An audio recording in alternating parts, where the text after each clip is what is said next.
Welcome to red on entertainment. हर देश, समाज, जाति, समुदाय की अपनी परंपरा होती है। कुछ परंपराएं इतनी अजीब होती हैं कि सुनने वाला भी हैरान रह जाता है। आज हम आपको जिस अजीब परंपरा के बारे में बताने जा रहे हैं उसे जानकर आपका सिर चकरा जाएगा और आप भी कह उठेंगे कि मर्द हो तो हाइना जैसा। जी हाँ, दुनिया में एक ऐसी परंपरा है जहाँ पर लड़कियों को जवान होते ही एक मर्द के पास सेक्स करने के लिए भेज दिया जाता है ताकि लड़कियों की शुद्धि हो सके। यह अजीब परंपरा पूर्वी अफ्रीका में मनाई जाती है। लेकिन अगर आपने हमारा चैनल रेड ऑन एंटरटेनमेंट को सब्सक्राइब नहीं किया है तो सब्सक्राइब करें। इसके साथ साथ नीचे लगी घंटी को जरूर दबा दें ताकि हमारी वीडियो सबसे पहले आप तक पहुंच जाए। यहाँ की परंपरा के मुताबिक जवान होने के बाद लड़कियों को एक सेक्स वर्कर के साथ संबंध बनाने होते हैं। इस सेक्स वर्कर को हाइना कहा जाता है। गांव के माता पिता इसे रेप के रूप में न देखते हुए इसे सम्मान के तौर पर देखते हैं। इसे लड़कियों को पवित्र करने के रूप में, एक रिवाज के रूप में माना जाता है। जैसे ही लड़की का पीरियड होना शुरू होता है, इस मर्द के पास माँ बाप खुशी खुशी बेटी को भेज देते हैं ताकि उसकी शुद्धि हो सके। सबसे ज्यादा चौंकाने वाली बात यह है कि यहाँ पर टीनेज लड़कियों को पहले पीरियड्स के बाद 3 दिन के अंदर हाइना से सेक्स करना होता है। कहा जाता है कि लड़कियां अब टीन एज से औरत बन चुकी हैं। अगर सेक्स करने से लड़कियां इनकार कर देती हैं तो माना जाता है कि उसे कोई बीमारी है जिसकी वजह से वह ऐसा मना कर रही है।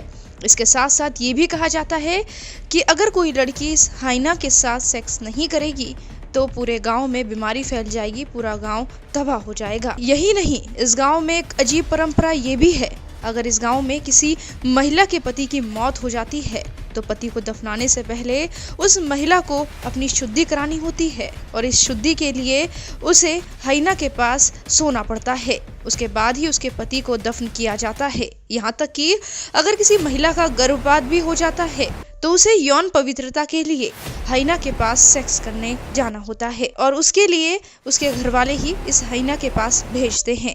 आपको जानकर हैरानी होगी कि बीबीसी ने जब इस हाइना से इस अजीब रिवाज और उसके अनुभव के बारे में पूछा तो उसने कहा था कि जिन लड़कियों के साथ मैं सोया हूँ उनमें से ज्यादातर स्कूल जाने वाली लड़कियां हैं। कुछ लड़कियां तो महज 12 से 13 साल की हैं, लेकिन मैं प्राथमिकता ज्यादा उम्र की लड़कियों को देता हूं। उसने कहा कि सभी लड़कियां हाइना के साथ आनंद का अनुभव करती हैं, उन्हें खुद पर गर्व होता है और वो लोगों से कहती हैं कि यह आदमी बिल्कुल रियल है।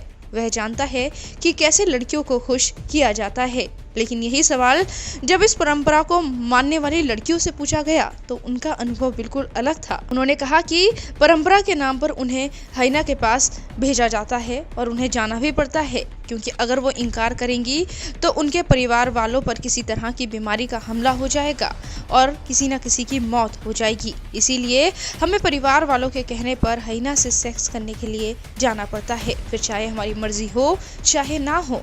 हमारी सभी महिला मित्र इस हाइना के पास सेक्स करने जाती हैं। आपको बता दें, हाइना को लड़कियों के साथ सोने के पैसे मिलते हैं और समाज में उसे खूब मान और सम्मान की नज़र से देखा जाता है। आपको जानकर हैरानी होगी कि परंपरा के नाम पर कई लड़कियों और महिलाओं के साथ सोने वाले हाइना की पत्नी और बच्चे भी हैं और सभी को पता है कि उनके घर में क्या चल रहा है और कहां से पैसे आ रहे हैं। इस गांव में हाइना को काफी सम्मान से देखा जाता है क्योंकि वो लड़कियों की यौन शुद्धि करता है, इसीलिए उसे खूब सारे उपहार और पैसे दिए जाते हैं। आपको जानकर हैरानी होगी कि इस पूरे इलाके में 10 हाइना हैं जो महिलाओं को शुद्ध करने का काम करते हैं। यौन शुद्धिकरण में बीमारी फैलने का खतरा सबसे ज्यादा रहता है। रिवाज के मुताबिक हाइना सेक्स के दौरान किसी भी तरह का कोई भी प्रोटेक्शन नहीं ले सकता। दूसरी तरफ कहा जाता है कि सेक्स में HIV या एड्स का खतरा नहीं होता है। ऐसे अंधविश्वास के बीच इस कम्युनिटी में एड्स का भारी खतरा होता है। यूनाइटेड नेशन के एक अनुमान के मुताबिक मलावी के 10 लोगों में से एक आदमी को HIV है और इसका सबसे बड़ा कारण यही है कि एक मर्द के पास इस रीति रिवाज के नाम पर लड़कियों और महिलाओं को भेजा जाता है। दुनिया भले ही कितनी आगे निकल जाए, लेकिन जिस तरह के ये आदिवासी रीति रिवाज हैं वो वाकई में बेहद हैरान करने वाले और चौंकाने वाले हैं। इनमें कब बदलाव आएगा कोई नहीं जानता क्योंकि सदियों से ये चलते आ रहे हैं और ये लोग इन्हें स्वीकार कर चुके हैं। अगर आपके पास भी इस अजीबोगरीब परंपरा से जुड़ी हुई कोई जानकारी है या आपके कोई व्यूज़ हैं तो उसे कमेंट बॉक्स में ज़रूर शेयर करें। इसके साथ साथ हमारी वीडियोस को शेयर और लाइक करना ना भूलें।